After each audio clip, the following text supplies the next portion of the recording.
sunshine, please don't go away now. Heaven, do you have a place now? Loved ones, go enjoy the rays now. I can't go there yet. All I have is paper angels, matches. I could start a Sparkle Show, we have with us Cassandra Hepburn. How are you? I'm good. How are you, Sparkle? I am good. You have done so much, girl. Your career on IMDb, I was like, how long Yes, have you been and now I acting? live here in the mountains. It's all good, though. How long have you been acting? Well, actually, I started acting when I was 17. Well, no. My very first gig was when I was 12. I was on Stephen King's The Stand, and it was just a small, cameo part where I had to appear as one of Mother Nature's children, playing around in the forest. It was weird. How amazing is that to be your first role? Oh my gosh, I love Stephen King movies. He was an oddball. Really? What was it like? A lot. He just kept to himself a lot, and I found him a little dark, but that's okay. I mean, he's a creative. I get that. So he wasn't very approachable. If you got a question, you're kind of like. Yeah, the assistant director was the one that was the most approachable. But no, he really kept to himself a lot. Unless he had direction, then he would come to you and tell you exactly what he wanted. But yeah, Son was more approachable, I think. That's a big thing to be your first project. Most of us have like stuff no one's ever heard of. Well, it was actually a TV miniseries, like a special, I guess, back in, what was it, the 90s? Oh my gosh, yeah. Yeah, I saw that a long time ago, The Stand. Yeah, it was a very old show. So what was one It's of about, your favorite heaven and hell. things that you've done? I know you did Hawaii Five-0. Yes, that one I really loved the cast and the crew. Everyone was really friendly. They flew me to Hawaii. I got to be in Hawaii for 10 days, and they were just really friendly, and I got to meet the whole cast. We did a whole group photo. They were also, I guess, doing their Thanksgiving special, so I was in that, and that was cool. What was your role? I played the mother to Junior. So they had to age me, oddly enough. I was going to say, you look pretty young. I know. Even Junior was like, wait, you could be my sister. How can you be my mother? And I said, well, that's the power of makeup. And the makeup artist, she was from Hawaii, and she's like, they should have just hired me. I said, well, I don't know. You got hired as a makeup artist, so you must be really good to turn me into something more like your age. And so she did, and it was great. That must have been fun because you're an ocean girl, so they took you to the ocean. Oh, yeah. And then I got also a few days off where I really took advantage of it, and I did a tour of Hawaii, and it was so beautiful. Got to learn about the history of it. And, of course, the locals really, like, from the set, took me in, and they just introduced me to a lot of stuff, and it was great. How exciting. That seems like one of the most exciting roles. What else have you been up to? Well, I just got back from LA. I had to go down there and audition for a new show. It's a series, and I'd be the series regular. It's Dwayne "The Rock" Johnson's TV show. It's basically about his life as a child. And I play his mother. I'm always playing the mom. It's weird right now. I know. But as when he was like a teenager. Oh my, so. Keep me away from that set. I would be one of those crazy fans. The Rock. Yeah, no, Dwayne "The Rock" Johnson's awesome. He's a good guy. So did you read opposite of him when you auditioned? No, I read for the director, and the casting director read with me. But he actually is the creator and the star of the show. But I think he's more like you know how they did that one with what's his name? That comedian. They did something like that where he he basically did the talking about his Chris past. Rock? And then, yeah, Chris Rock. Everybody him. hates Chris. Yeah, so it's Yeah. similar to that, I think. And it's also comedy, so we'll see what happens. But of course, with COVID, everything got canceled and everyone's on hold and wait. So we'll see. But you've been And I doing think- some other kinds of things now. You're very zen, you're very centered, you're very spiritual. And can you tell us a little bit about kind of Yes, your other career, if you don't actually, mind? yeah, well, now I've become a youth pastor, oddly enough, here in North Fork in the mountains, because the one thing that I've noticed, and I guess a lot of people have, is that there's a lot of problems with kids feeling like there's nothing to do, so they feel abandoned and neglected, and they do stupid things like drugs, stealing, all kinds of criminal acts. And so I think that's why God brought me up here, so that I can somehow, I guess, impart some of my own experiences in the past as a feeling like an orphan child, to be able to share my story with them and to tell them that there is hope and that you make your future, and that you need to, it's up to you what you want to do with your life. And if you choose to just be a drug addict, then that's your choice. Or if you choose to be a thief, then that's your choice. Or promiscuous, that's your choice. But your choices are what define you. And I'm trying to help them find a different path of choice where they find it through Jesus Christ, which makes them feel more, I guess, find their identity, their true identity in Him, because that's where we really find our true identity. I got saved about 6.5 years ago, almost 7 years ago, and my life's changed. I mean, I had all the success about 7 years ago, and I was considered the it girl of 2018 summer, and I got all these projects and all these offers, and I traveled the world, and I was a brand, what do you call it? Brand rep for like Puma in the UK and Asia. So I got to travel to those areas, and then I also was the face of MotoGP, which is this international motorcycle racing circuit. Wow. And so I got to travel to that, and just did a lot of I did also advertisements, modeling, because of my acting. But before I was an actress, I was actually a model, and that's how it all started. And then I got into what do you call it? Music videos. And in the music videos, I had to be like the pretty main girl. They called us the main girl at the time, and I was a video girl. I have to admit, I know. We said the other day, and I love that. See, I love music. Music videos are fun to do, huh? Right, and you also work with some really talented directors of those videos that will remember you, so that they will, like McGee started in music videos, and now he's a famous movie director. So you just never know who you work with, and you both get raised up together, and you'll work again, because this business is all about being familial. Does that make sense? Where you feel like you know the person, you're comfortable with them, you know how they work, and so you want to work with them again. And it's that you build a bond. It's like family, your temporary family while you're away filming, and they become your family at that time. So that's what happened with with the music videos we've seen you in. Well, there's this one by Depeche Mode called "It's No Good," where I'm the main girl with this other girl who's a black girl. We shot that in New York, and I did one with Whitney Houston called "Step by Step," Quad CD DJs, Bass Jam. Who else? I can't even remember. There were so many. And then I was also, that led to that music video. My very first gig, where it was really, I was always on camera, was I was a VJ on MTV's The Grind. Nice. Oh my God. In the 90s. So I got to, interview a lot of the famous DJs around the world, as well as great musicians. So that was fun. And then from there, I started doing commercials, and that's when, because I was living in New York at the time, because that was my main base, because I was still a model, so I traveled to Europe quite a bit, and Africa, Latin America, so New York was the best base.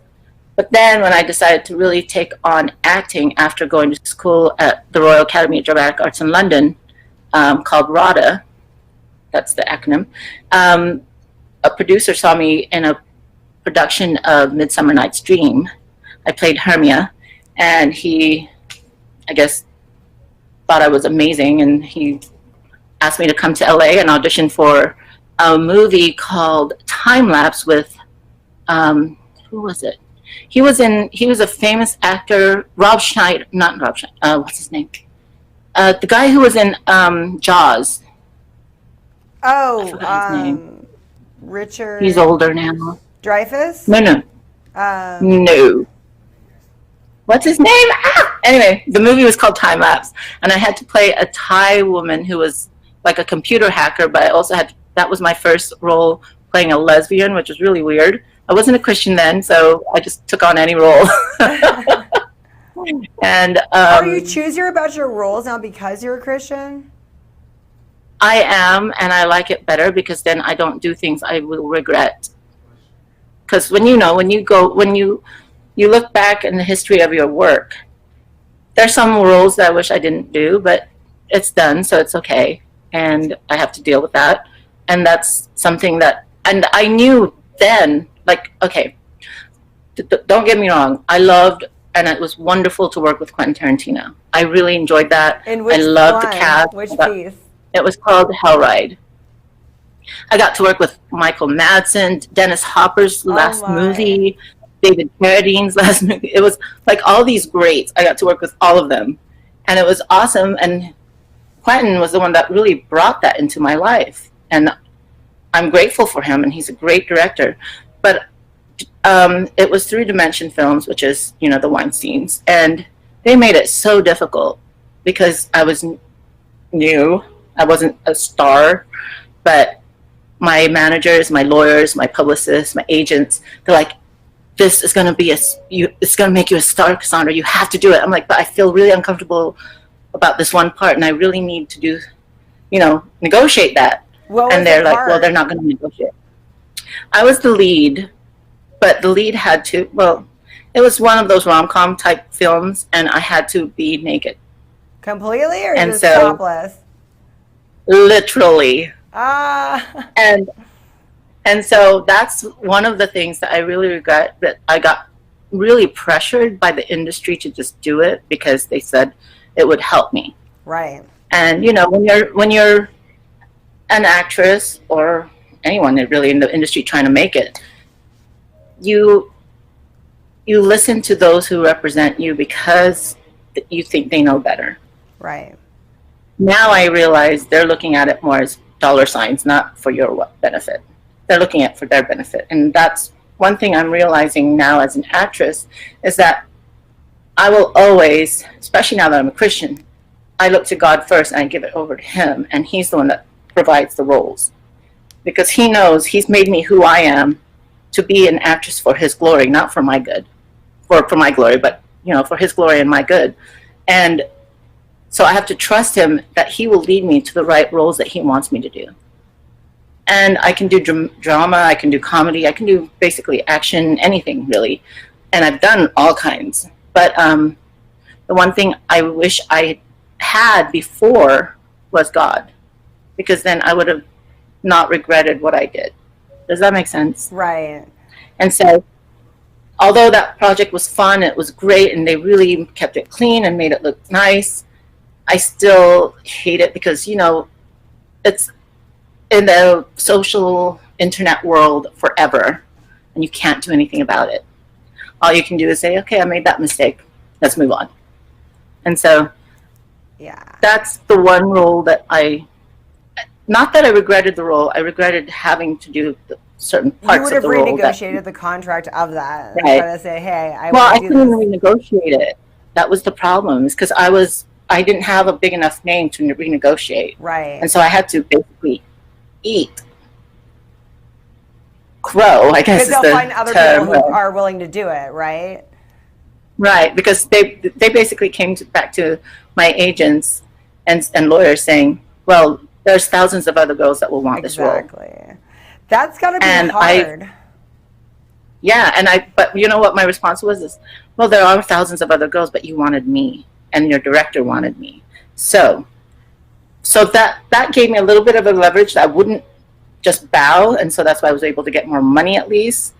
but I wasn't able to really, because sometimes you can actually, there in Hollywood, there's things that you can patch yourself so that you're not really showing, but it looks like you're showing. Right. They wouldn't even let me have that. And that was really disturbing to me, that I had to be fully just on. And I had to get through that. And the one thing that got me through that was, I remember Michael Madsen. He just told me, Cassandra, you're a phenomenal actress. Do not let anyone determine your worth but you. And that was really cool. And that helped me. And he's like, you shouldn't even be auditioning. You should just get roles. I remember him saying that. I said, bro, you can say that because you've had a long standing career, but I'm still starting out. And he's like, doesn't matter. When you're talented, you can call the shots. And since then, I remember him saying that. And that's why now I'm very choosy on what I want. I'll read a lot of scripts. I've actually turned down a few scripts already that already had funding. They wanted me, but I just didn't like the content. I'm all about story. I love a good story. If it doesn't move me, how can I even move an audience? So I'm very choosy on what I select now, and I try to find the good in it. But if it's more about tantalizing the audience, yeah, I'm not into it. You know, this is but really that's me. I empowering mean, because there's other great actresses out there that can do it. I'm just not one of them. Because you're older now. You look great, by the way. But do you ever thank you. get, I mean, it's got to be a little bit hard sometimes to turn down stuff or be really choosy, because sometimes you think, oh, well, I am older. Maybe I should be doing this. Or how does that work aging in Hollywood as a minority female? Because we all hear these stories. I'd like to know what it's like currently. To be honest, as a minority female, it's actually better because we don't age as bad. We look younger, so we can still work for a lot longer. And that's why I'm still getting even roles. I still get roles come my way that are in my 20s. I'm like, wait, what? I'm not in my 20s. But I'm like, okay. I even got one role last year that they wanted me to be a teenager, so I had to put on my bangs and look like a teenager, and it was really funny. But whatever. So in that aspect, because of our skin and being a minority, we can work longer, and our age range expands. But also, as you age, at least for me, as I'm older now, I find that you need more than just focusing on a career of acting. You need to be full. If you look at all the successful actors in the world, they have more than just being an actor. They have businesses on the side. Right. They're doing a lot of other things. They're doing humanitarian work. They're full. They have a full life. And so that's the one thing I learned when I was like in my mid-20s. I was just like, I need a fuller life. I can't just focus on acting and strive to be the greatest actress, because my goal always, since I was a teenager, was I want to win the Oscar for Best Actress, you know?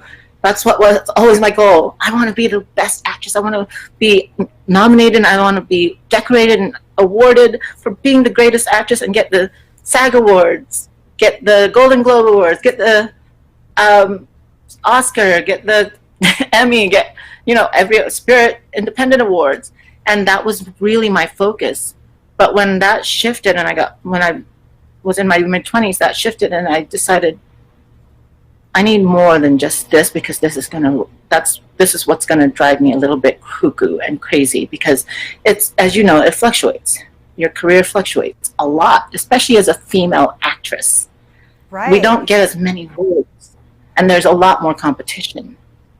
Well, another thing I wanted to ask you is when you said that you went to the university in England.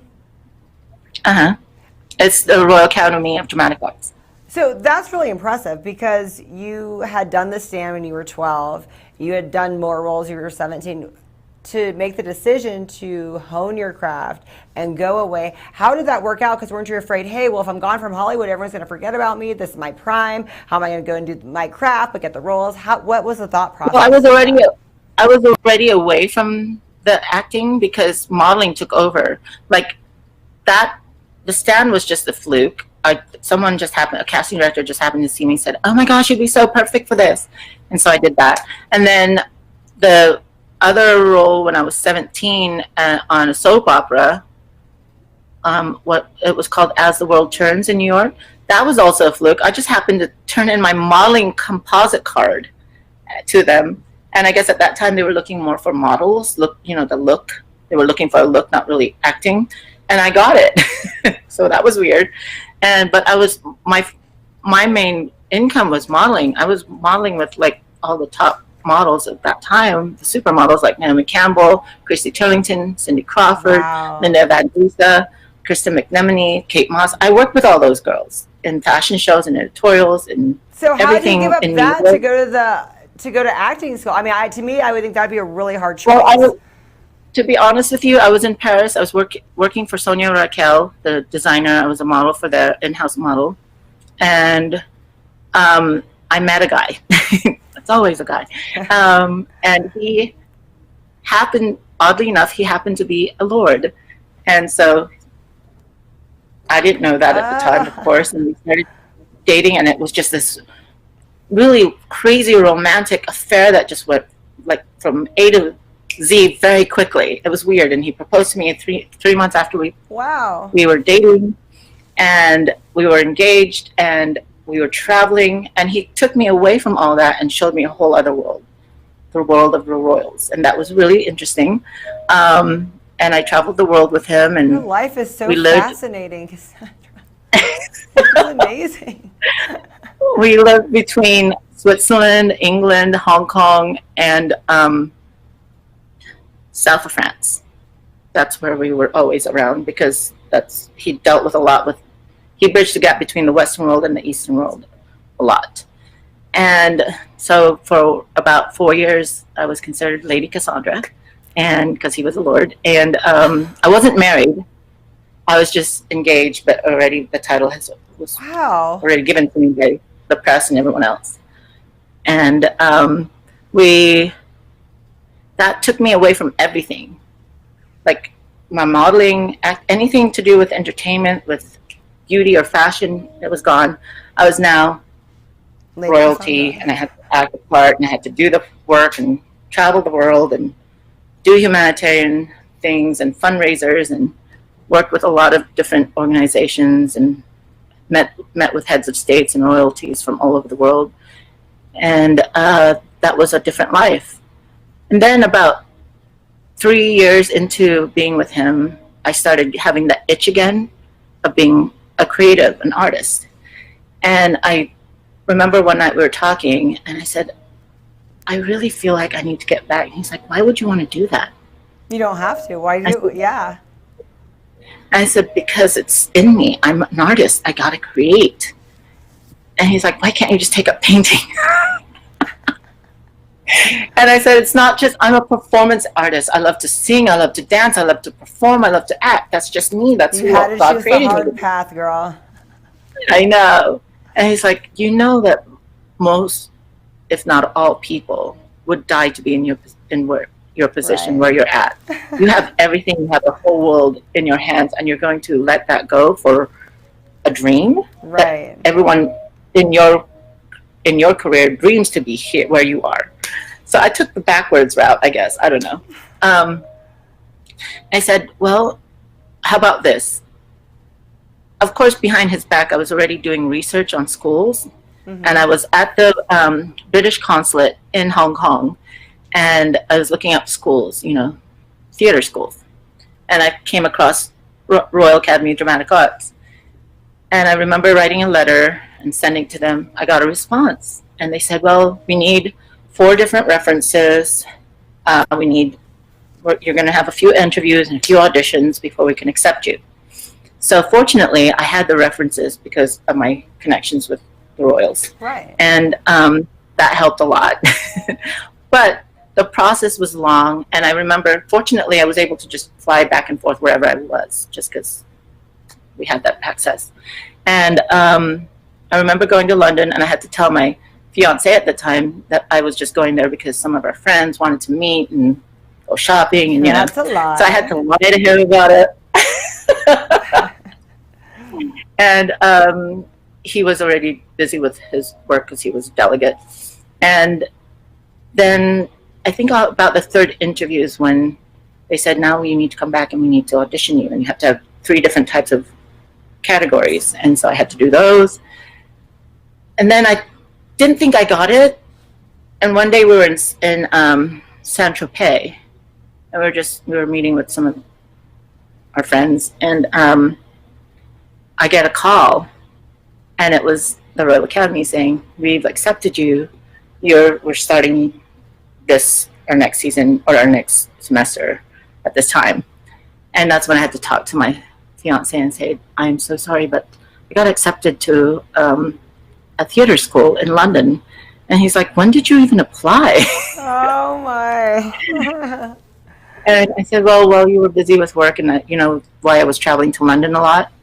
He's like, I thought you were seeing the Guinnesses and all this, and I said, well, I saw them, but I also wanted to get in a school. And he's like, okay, so you really want to do this? I'm like, yes. He's like, well, then how long do you need? I said, well, the school is for 3 years, but we'll see what happens. So I had to basically live in London, go to school, and then meet with my fiance, I think once or twice a month. It was really ridiculous. And, when you're far apart like that, you start to build your own life and you get comfortable. And I got really comfortable being an artist again and going out with my peers from school to go to theaters and to, plays and all this other stuff. And I started really enjoying that life again.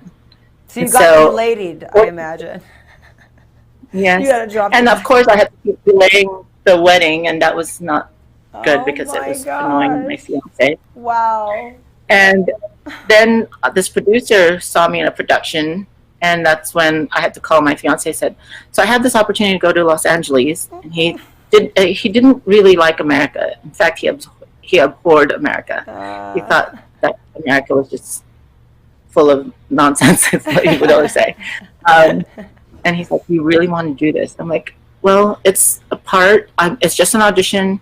So I booked a flight to Los Angeles, and I was staying at a hotel in Beverly Hills, and I auditioned for it, and I got it. And then I told him it will only be 3 months of working, filming. And so after 3 months, we finished the filming, but I still stayed. I said, I need another 3 months. And it turned into 6 months. 6 months turned into a year being in LA. And he finally called me, and he's like, I don't think you want to come back. I said, I really want to pursue my career. I wish you would accept that. And he's like, but can't you find a different career? He didn't like the idea of me being an actress. And I said, no, because this is who I am. And so he said, okay, then I guess this is goodbye. And so we had to meet in Switzerland. I had to sign some papers, and we parted ways. And then you became a video vixen after all that, after the modeling and the traveling? No, the video vixen was before that. Okay. That was during my modeling. And that was part of the modeling. Then I did do more videos after because that was what I knew best, and I knew people. And so when I got to LA, I called my contacts in New York, and they gave me information in LA to get into music videos. And I did that. And then I got a commercial agent, did commercials. I was in a Maybelline commercial. I was in a Pepsi commercial with Mariah Carey. I was in like maybe 20 commercials in the span of 2 years, I think. And then I became a union member because of being in commercials as a main girl in commercials.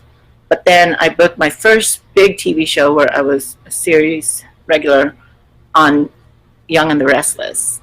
I played Maureen.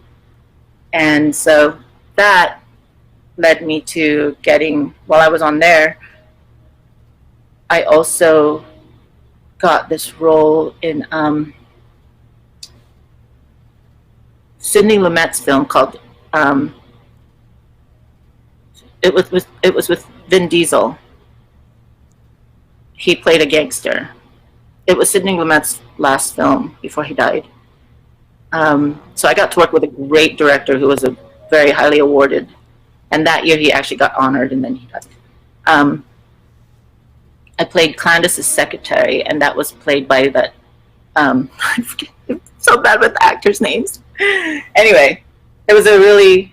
Oh, Find Me Guilty was the name of the movie, and then I got into. Then that led me to a role in Even Money, where I played Claudia, with opposite Carla Gugino, and that was with Kim Basinger, Danny DeVito, Ray Liotta. And then from there, I got some other indies. And then I still modeled because modeling was like my bread and butter. So I was still going to designers in Milan and London and Paris because it's what paid mostly my bills. And then the big role came later on, which was the Quentin Tarantino film. And that's amazing because you started basically in soap operas to being a movie star, and that's a hard transition to do TV to movie star.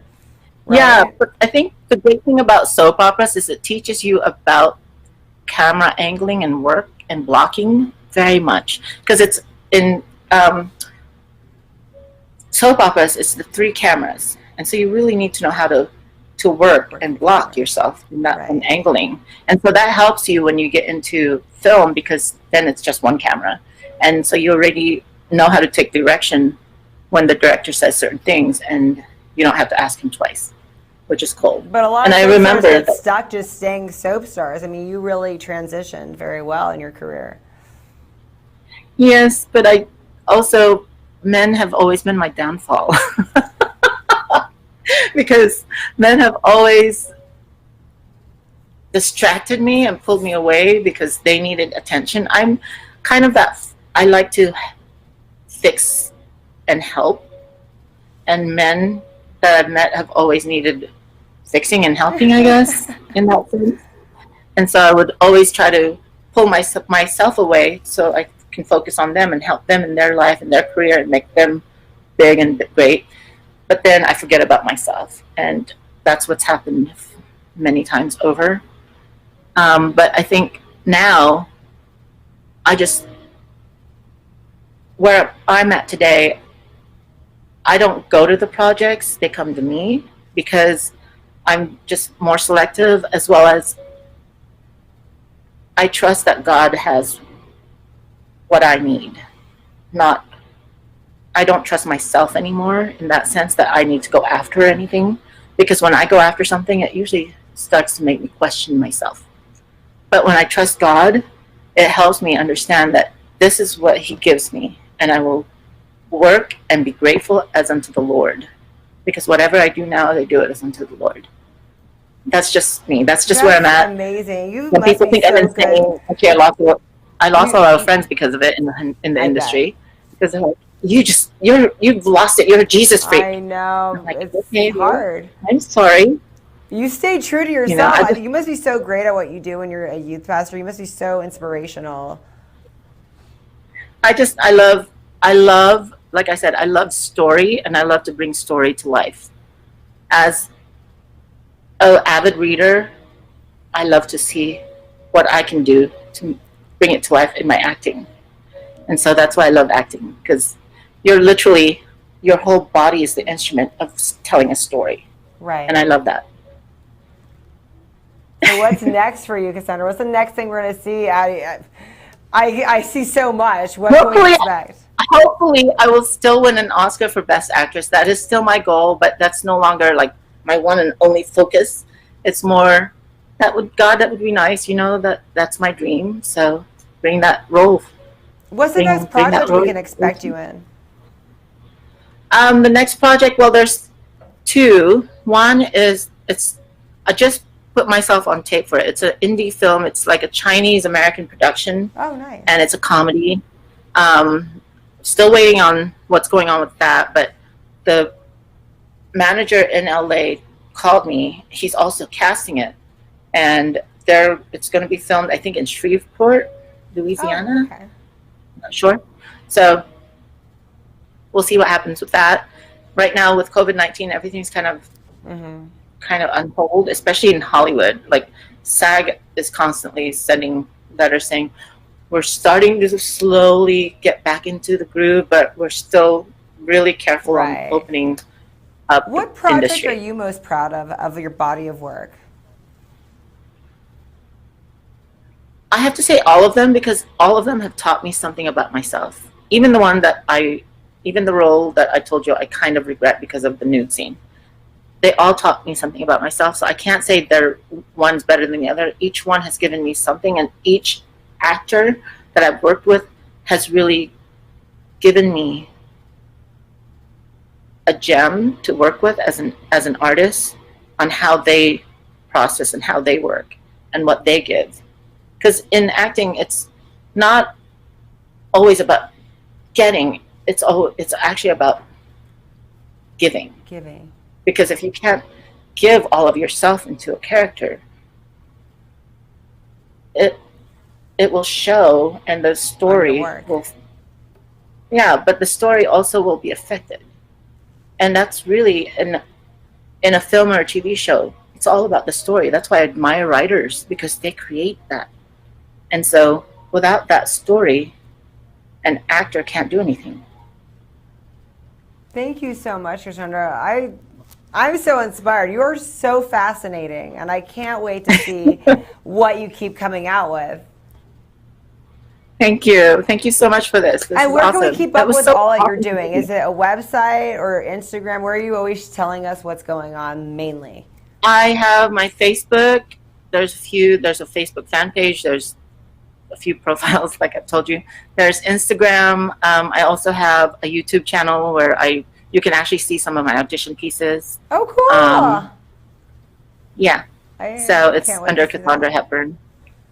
Yeah, so there's all kinds of. I also do TikTok, because TikTok's fun, just to do stupid dance challenges. I mean, my friend Jessica's on it, so why not? She's an actress too, so hey. Thank you so much. Yeah, no worries. You have a blessed day. You too, Cassandra.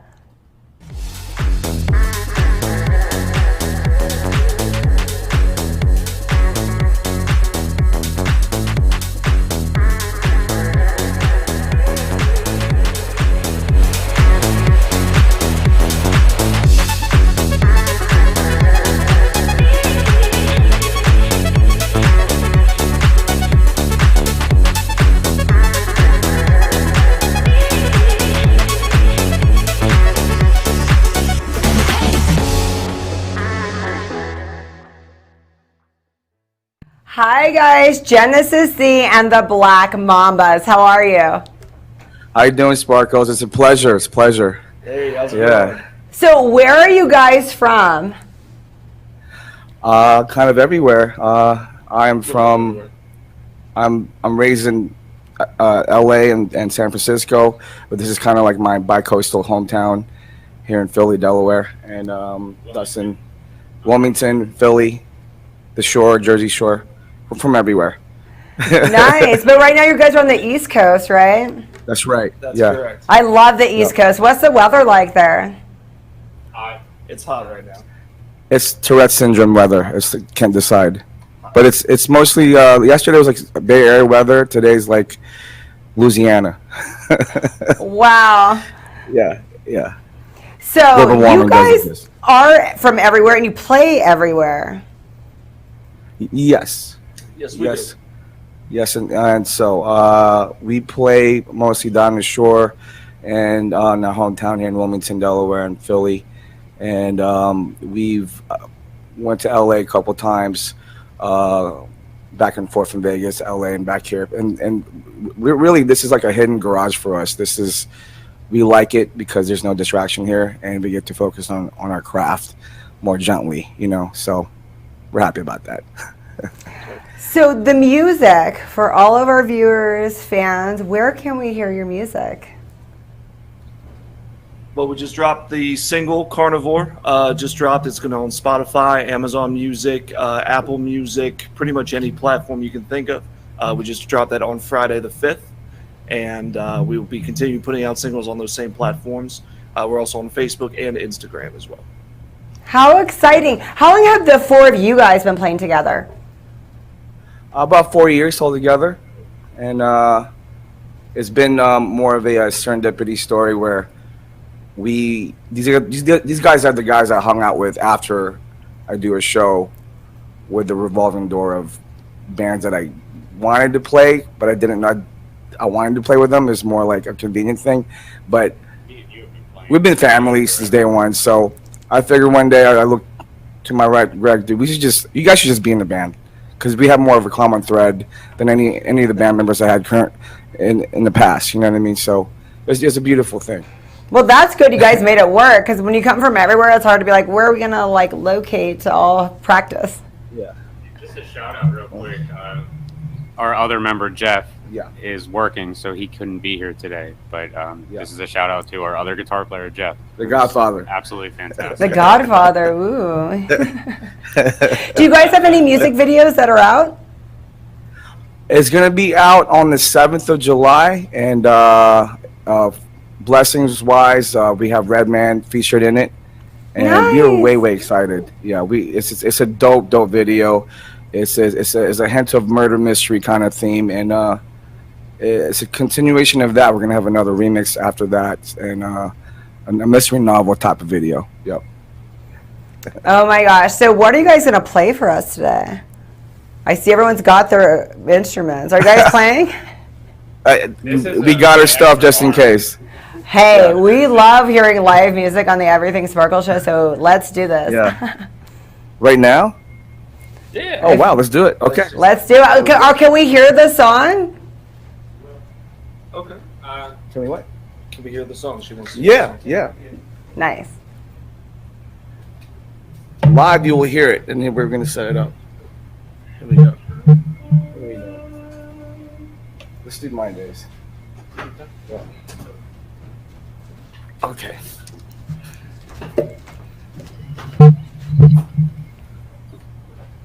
Can you turn me up on there? On the second knob? You gotta turn up on your. Yeah, I did. Is that coming through? That's coming through great. Okay, you got it.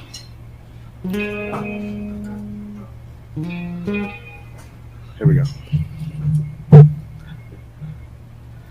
Show me, my friend,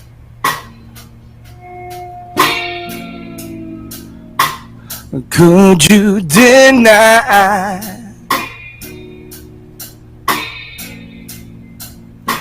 my thoughts could hide and lie? Let love show the way. I died and cried through an empty space. This all cannot be done.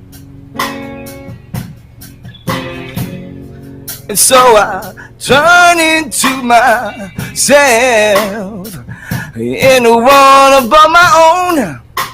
This all cannot be done. So show me, my friend,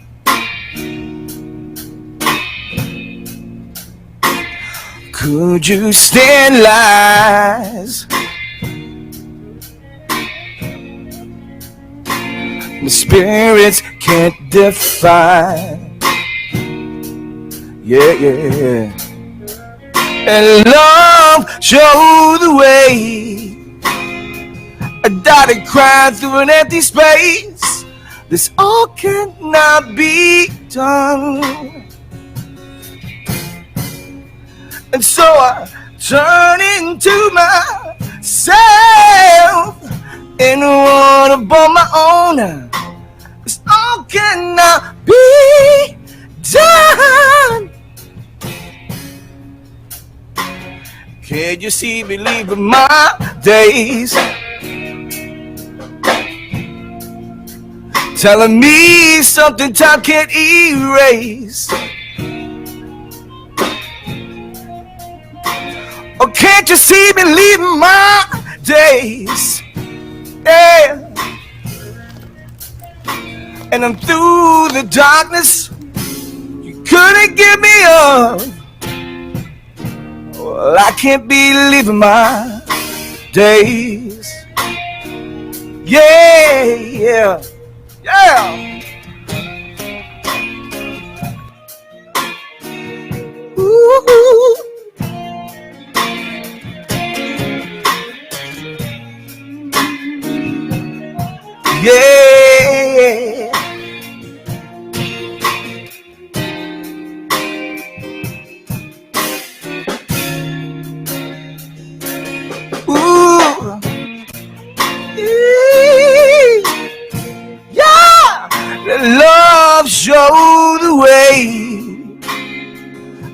body crying through an empty space.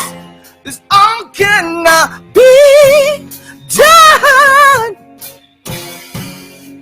And so I turn into myself and run up on my own. This all cannot be done. Yeah.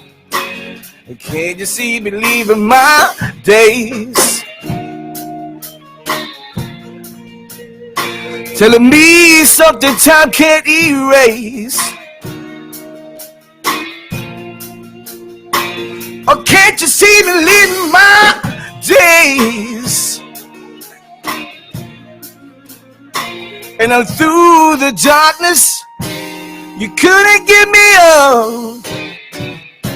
Well, I can't be leaving my grace.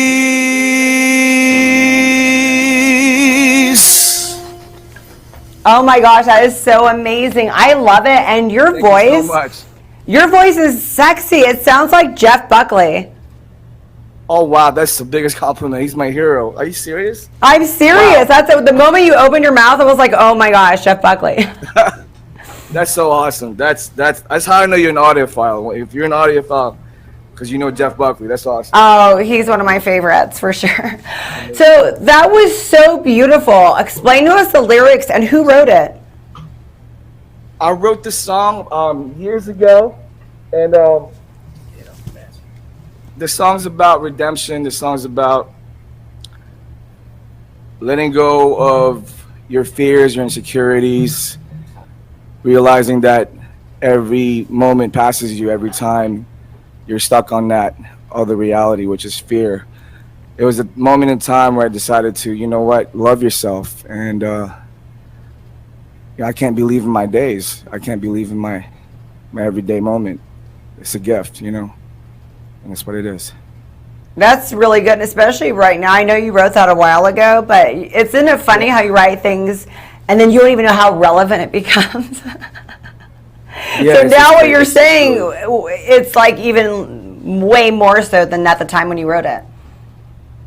Yes, it's really a duality thing. It's a trip because I feel like a third person watching this whole movie go by, and it's really surreal. It's wonderful. It's a learning curve for me every day, you know. This is awesome. What else can we expect from you? Is it a lot of the music on this tone? Is some of it more faster, upbeat, some of it slower? Yeah, we're a duality band, more of a hybrid. We're big fans of the Tarantino soundscape, and that one song you heard particularly has that Tarantino-ish soundscape. But the other thing we're big fans of hip hop, EDM, all the crazy party music. So we're trying to combine what shouldn't be combined. You know what I mean? So, and that's what we're here to do because we don't like to particularly put a genre on our music, but if we had to, it would be soul alternative. I love You're it. gonna hear a lot of bangers. So, yeah. But Try to make right sure now, there's a balance of substance. I wanted just to relax and drink a beer right now.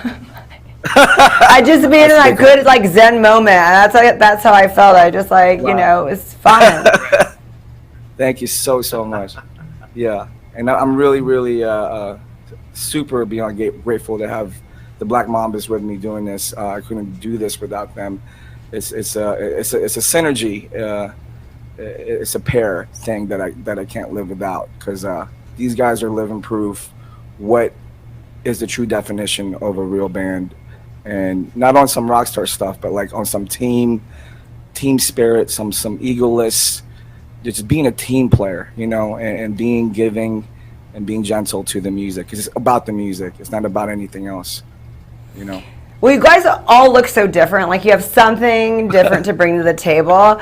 Can we go around? Can you guys introduce yourself and kind of talk a little bit about your style and your past? Have the mic. Hi, I'm Dustin Minucci. Still water. Hey, still water. Yeah.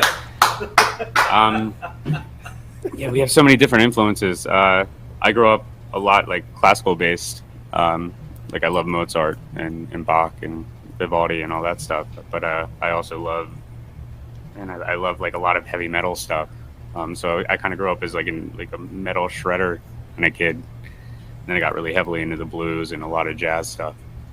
So it's kind of where I am right now. What about the other bands that you played with? What kind of bands did you play with before you ended up here? Oh man, I had a band in Los Angeles called LA Scuffle, which was like kind of a blues rock band. Did all the cover things around here. Really had to. I was in a metalcore band. I was in a Speed metal, death metal. I had my own trio that was very neoclassical shred stuff. So like Bach, but on steroids. Bach rock. Bach rock. All of it. I played in all the pop bands. I'll be Bach. So many. I was in the shred chamber, which was all classical music done on electric guitars, and we did that at the Grand Theater with the First State Ballet. So we were doing a lot of Tchaikovsky. Wow, that's so awesome. So yeah, everything. Yeah. Greg? Been lucky. Hello, Sparkle. Hi. My name is Greg, and my friends call me Red for obvious purposes, unless you couldn't tell. But I have been. I'm a guitar player, bass player, piano player, singer. I've been playing music my entire life, starting with classical roots as well. My father has a classical music degree from Peabody Conservatory, so he got me into classical. Started off playing violin, classical piano as a child. Did that for many years, and then when I was about 14 or 15, I started my journey into more contemporary music, and particularly growing up with a lot of rock and heavy metal music, which is what I was passionate about. I started my own journey and, being a shred heavy metal and rock and roll guitar player. That's right, man. But I also at the same time started exploring a lot of music in the funk and pop world. So I started listening to a lot of records like Rick James street songs, and I started listening to a lot of Kool and the Gang records, things like that. So that's what started my bass, my whole bass fascination, because I love the bass lines in that. So He's a shredder, by the way. He's a badass. Yeah, thank you. Thank you. But so I have been playing in bars since I was 18, so we're talking 10, 12 years just in on the East Coast heavy metal and rock and roll scene. I've traveled all up and down the East Coast playing with my heavy metal group. But this is a group that I really enjoy, and I love the genre-free style of the music and how we all get to kind of put our own influences into every song. So that's why I'm with the Mambas, man. Are we ever going to hear some of that violin, like for the beginning of your songs? Maybe. We'll see. I think that would be cool. I like when you get the violin and like something you don't expect in the beginning. Or the cello. Cello is beautiful. Ooh. I like going to bed with the cello. Not physically, but I think I've still got it. I really like mandolins. Any band that whips that out, it's romantic. It's romantic. I'm gonna start playing the mandolin tomorrow, actually. Yeah, I just started taking lessons 5 minutes ago. I heard it was a chick magnet. So how you doing, Sparkle? My name is Lucky. I'm the drummer. Little background: born in Detroit, moved to Delaware. Gospel scene. I bring the energy. I've played hip hop, gospel, rock. We can name a couple bands here in the local area. Shout out to all of them. They know who I am. They know who they are. We'll stay connected like that. But I just bring some energy to the table. Genesis seen me playing in a hip hop band called Harvey Road. Harvey Road. Yeah, shout out Harvey Road, all of them guys. And he pulled me in. He wasn't sure exactly how we was gonna mesh all of the things, but I think the music speaks for itself. It's working. The people are behind it. We got platforms like yourself that's giving us the platform to speak our message as far as musically. Thank you. We appreciate you. And I have to show this shirt off. Melanin is not a crime, and I'm done with that. America, we love you. Anything that you see right here, this is what America looks like on the good side. all type of faces, colors, and genres. Blended And I together. like This that. is- I think it makes for a really good band, and I love it because I could watch you guys and know who's who. You know, in some bands when everyone has the same hairstyles, everyone looks like it, and you're like, "What's that?" And it's like now it's like I know your personalities. I know who's who. I'm not gonna forget. That's right. That's right. That's right. It's like we're like a boy rock band if you think about it. So, ladies, pick one. Can I be Justin Timberlake?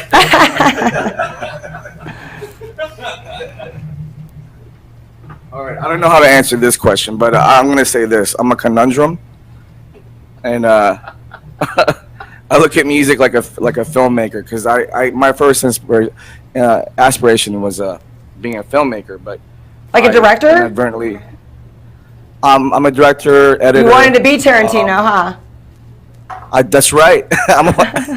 Robert Rodriguez is bonkers. So, but I started out with James Brown and Queen at the age of 5. I used to, I was the little dude, the little kid that got paid on Sundays to dance on the table, throw me money, do that James Brown move again, you know. And then when my father was a rocker though, I was really 18. Yeah, I'm still the same size. So Lucky was But, playing in church, and you were dancing on the table on Sunday. Yeah. Right. Yeah. Correct. I was a stripper at 5 years old. That's so bad. So bad. I'm joking. Bad joke.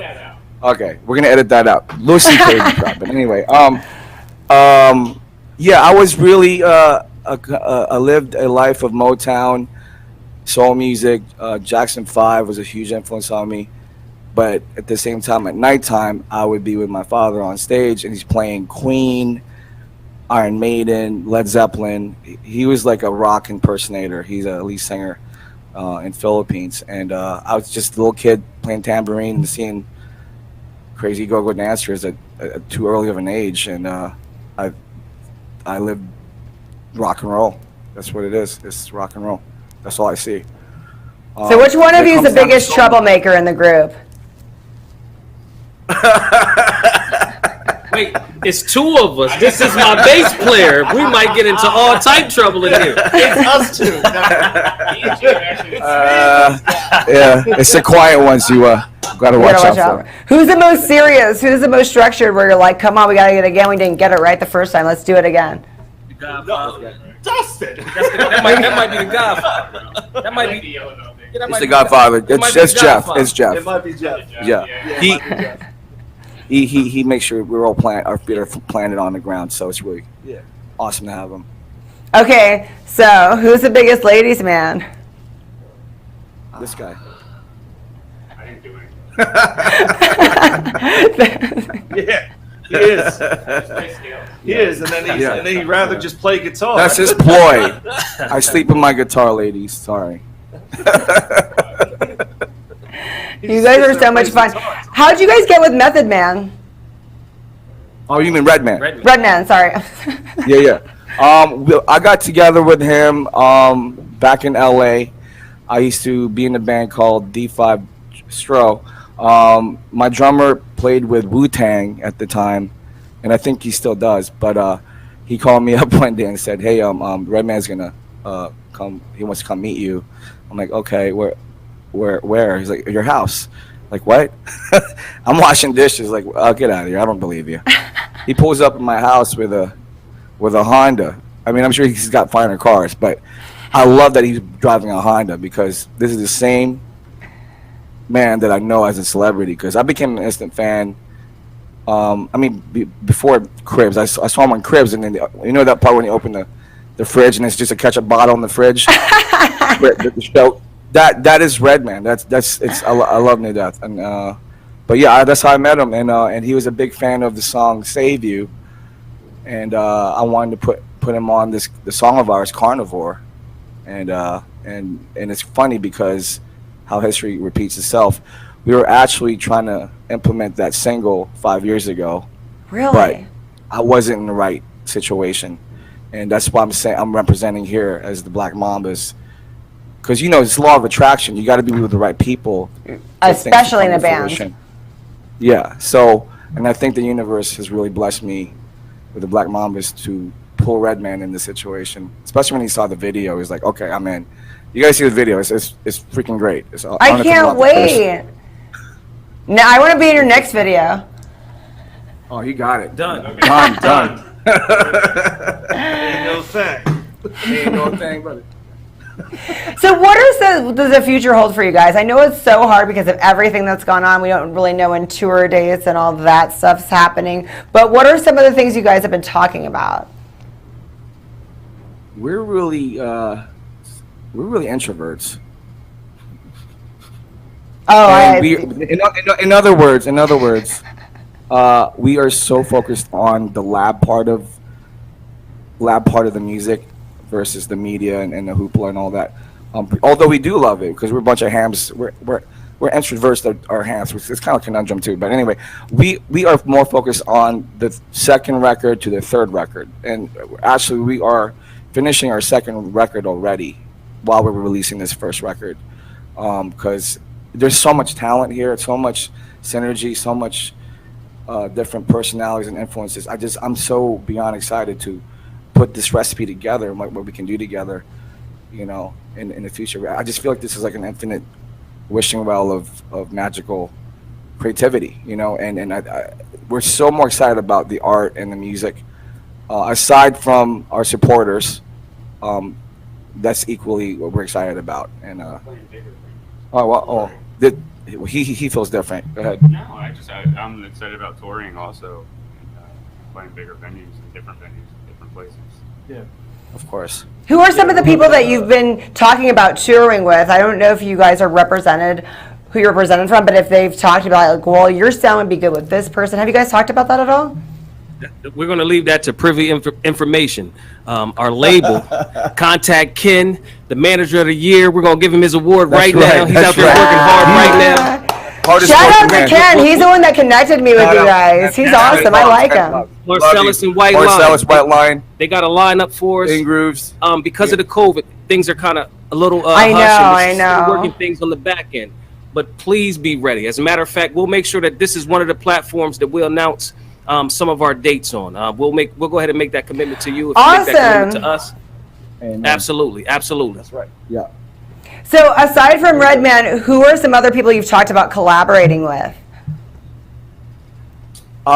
We have Rod Digga, Busta Rhymes, Spliff Star, the whole Flip Mode squad. I would like to collaborate with more current artists in the future, have the opportunity, and this is a great platform to be in order to get to that situation. But we have prior blessings with those artists for what's to come on the next album. What else? I want to get Anderson .Paak because I used to play with him back in LBC. Bruno Mars, I used to rock parties with him at house parties before Bruno Mars. But I would love to have them boys, like it would be like a full circle, like beginning to the end. This is awesome, So, but yeah, we'll holler. Awesome. Well, I can't wait to see what you guys have in store because I already like the sound. I like it all. And as far as the other songs that you want to collaborate with, what is it going to be? A little more rap in there? A little more? Can you tell us a little bit about the sound that we can expect? I think the next project is going to be. So if we're categorized, and we have to categorize ourselves as a soul alternative, this album is going to be the alternative, and the next album is going to be a little bit more soul, a little bit more funky, a little bit more. This is the nightlife. We're going to give you a little bit of picnic music, a little bit, and start to introduce the sound as a whole. We can't give it to you as a whole on one album because you can't. There's not enough put space. Greatness in a pill. You might gotta put it in a bottle. So allow for it to spread. Pay attention. Keep your eye to the Mambas. We're gonna have something for you. Just wait. And my last question is, who has heard you guys play that was a fan that you were shocked was a fan of your music, that you found out and you're like, wow, you listen to me? Ken, our manager. For me, it was Michael Davis from the Bullets. Michael Davis. He's phenomenal. Michael He's a Davis. phenomenal rockabilly guitar player. He's awesome. legend in this town. Yeah, I'll go ahead and say I'm gonna give a shout out to DJ Broadway out there. I think he's in Chicago right now, but that's Lil Nas X's DJ. And it kind of took me back. I sent him a link of one of the songs, and he sent me back some great comments. So I was kind of shocked that he actually, you know, was paying attention before I actually sent it to him. So shout out DJ Broadway out there in Chicago representing Lil Nas X. And all Shout out to Lab Rats, Valley Boys, LA.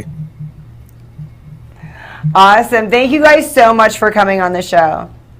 Sparkle, thank you. Thanks for blessing us. Thank you. LA, stand up. We love y'all. We love you. Woo, woo. We're good. Thank you guys. That was awesome.